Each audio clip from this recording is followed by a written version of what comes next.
ఏం పేరు బాబాయ్ మీ పేరు? బ్రహ్మయ్య. ఇది కొండల వ్యాపారం చేసుకుంటారట. ఎలాగుంది ఈ వ్యాపారం ఇది? అట్లా పర్వాలేకచ్చా, అన్నీ బాగానే ఉంది. ప్రభుత్వంలో జగన్ గారి ప్రభుత్వాలు ఎలాగుంది, ఈ ప్రభుత్వాలు కూటమి ప్రభుత్వాలు ఎలాగుంది ఇప్పుడు? అదంటే ఆ ప్రభుత్వం ఆయన దారేరు, ఈ ప్రభుత్వం ఈయన దారేరు. పెద్దోడు పెద్దోడు, చిన్నోడు చిన్నోడే.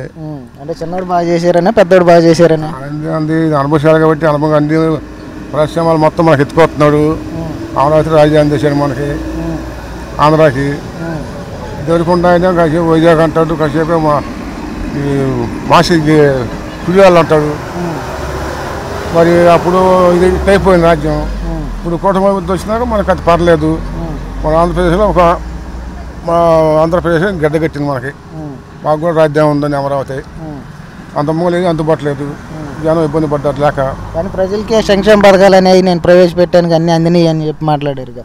అందుతుంది కొన్ని మందికి. అంతా చూడాలంటే ఒకసారి చూస్తారు. లోగర్ చాలా బాకీలు ఉండి ఎన్ని తీసుకోవాలి, మెల్లగా మేము తీసుకొస్తా తీరుస్తూ ఉంటాం అంటున్నారు. మళ్ళీ ఒక్కొక్కరు చేస్తున్నారు. ఇప్పుడు టీవీలో వార్తలు చెప్పారు, అమ్మఒడి వేస్తానని. నిదానంగా చేస్తారు, అన్నీ ఒకసారిగా నిదానంగా చేస్తాడు. మరి అన్నీ చేసుకుంటా వస్తా ఉంటాడు. అన్ని ఒకసారి వెళ్తే ఎవడల్లా కాదు, జనం వల్ల కాదు, ఈయన వల్ల కాదు.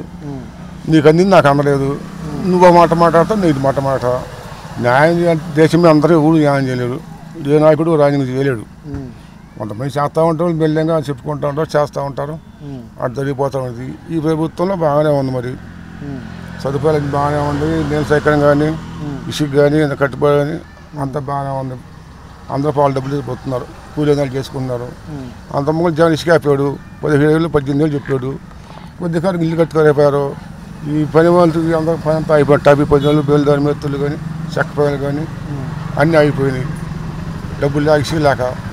ఇప్పుడు కదా పర్ల అందరూ బాగానే కట్టుకుంటున్నారు. ఇల్లు ఉన్నదంతా ఏదో కట్టుకుంటున్నారు. పర్ల బాగానే అన్నీ బాగానే ఉన్నాయి. చేస్తాను, నిదానం చేస్తాను. ఇల్లు కూడా మరి ఆలోచించి అందరితో కూటమి ప్రభుత్వం కాబట్టి మోడీ కూడా మాకు ఎక్కువ సహాయం చేస్తున్నాడు, ఎక్కువ సహాయం ఇస్తున్నాడు. అందినాయా బాబాయ్ ఇప్పుడు ప్రజెంట్? ప్రజెంట్ మాకు పింఛన్ వస్తుంది. ఇక రైతు భరోసా వేస్తాను, వేలేదు వేస్తాడు. అప్పుడు వరద డబ్బులు వేసాడు, ఎక్కడ ప్రజల కాడికి వేసాడు. ఈ అమ్మఒడి అంటున్నాడు, మళ్ళీ అమ్మఒడి వేస్తాడు. ఈ రైతు భరోసా ఇవి కూడా చేస్తా అంటున్నాడు. మరి ప్రభుత్వం మీద కూటమి ప్రభుత్వం బాగుంది అనిపిస్తుంది. కూటమి ప్రభుత్వం బాగానే అనిపిస్తుంది.